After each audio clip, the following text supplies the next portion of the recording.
Hey, what's up guys? It's the Tech Wannabe again, and today we're going to do probably like the last benchmark style video for a little while. If it is something that you want to see come back, let me know, but it's not been as successful as my other videos, so I'm just going to kind of bench it for a second, but it's definitely there to pick up in the future.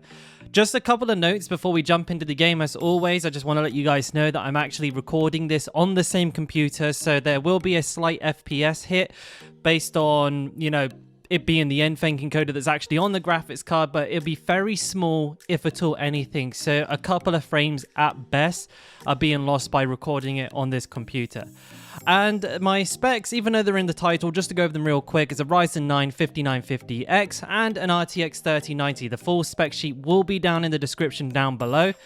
And once we get into the game, I'll just go over my settings real quickly to give you a bit of context for the frames, but just real quick, it's basically everything is on Ultra, because League of Legends isn't an overly demanding game.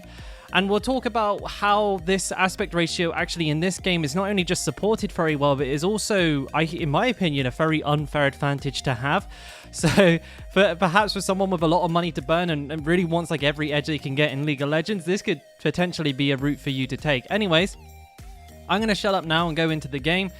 As always, if you haven't already, don't forget to hit that like button and don't forget to subscribe as well. It really helps me as a content creator, but it also really helps promote the videos to other people that might find it useful as well. So if you've done that, thank you. Anyways, I'm going to do a quick cut here and jump into the game, and I'll catch you there in just a second.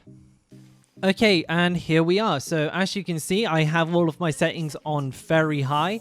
Do turn screen shake off though, not a big fan of that. Playing some Nasus in the top lane.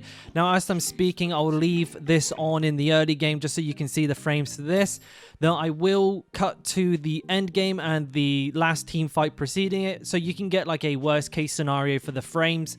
Though I will say very high is not the most competitive settings. I would probably turn them down to medium to make sure I'm locked at 240, but you guys will be able to see in the top left what the frames are and kind of, make guesses as to what kind of settings you would want to run this at. But straight away, you can see the benefit of having 32:9 is that you can see everything around you. And this advantage would make you much harder to gank in lane, or at least it should do. You will have a lot more information at your disposal. And this comes at a really strange trade-off, because I didn't think about this. It makes sense once you know it, but I didn't think about it straight away. And that's that in order to pan the camera, you have to move the mouse to the edge of the screen, yeah? So it's really far away. And usually the action's in the center, so you end up moving your mouse around a hell of a lot more than what you usually would. So it changes your playstyle a little bit. It's quite weird. It feels clunky, I guess is the way to put it. But if you can get used to it, then the advantage of all the extra information on screen is absolutely massive. Honestly, it's almost like you're playing a different game. Look how you can see in the top lane, like most of the top lane, and then Tribush, and then even a little bit back toward near where golems are, which is just crazy. If I had all of that warded, there's no way someone's sneaking up on me. Anyways, what I'll do now is cut to the actual last fight and then the win, and you guys can get a look at what the FPS is there.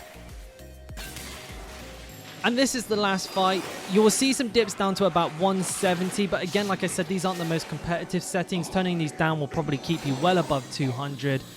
And that's it, really. The whole experience was really good, and I think it's definitely something to look at if you want a unique way to play League of Legends. Anyways, if you enjoyed the video, please don't forget to give it a thumbs up. Subscribe to the channel if you want more tech and video game related stuff. And until next time, take care of yourselves. This has been the Tech Wannabe. Peace.